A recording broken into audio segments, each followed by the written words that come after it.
Hi folks, Ben here from Lancasters. Now this is probably the number one question we get asked by people who want to buy a property but have a property to sell themselves. They find themselves caught in that trap between wanting to buy something but not quite being committed yet enough to be able to sell their current house or have it on the market. And the inevitable analogy they use is, oh, it's a bit like chicken and egg, isn't it? Which do I do first? Well, let me try and help you with that, insert some clarity into that scenario. If you have the means, the funds, to be able to buy your next property without needing to sell your old one, great.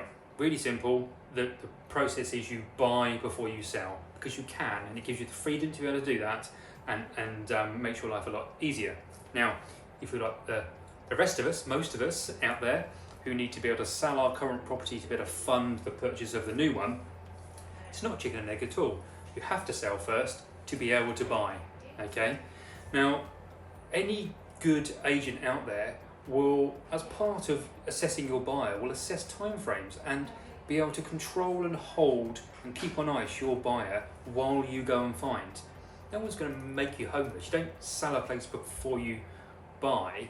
You manage through good communication, transparent, clear expectations from the start. You manage your buyer to give you the time to go and find the property that you want, okay? So it's really simple. It's not chicken and egg at all. If you have the funds, you buy first. If you don't, you sell first, okay? Let's look at what happens if you don't do that, okay?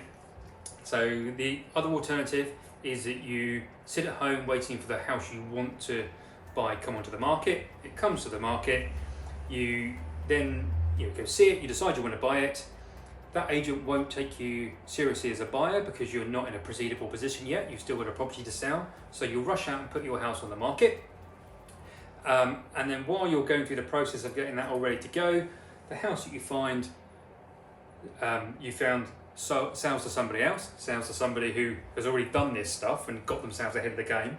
It sells to somebody else, and you are then left in this position of, you take your house off the market and have to start searching again. All right. Another house comes up, you do exactly the same thing again.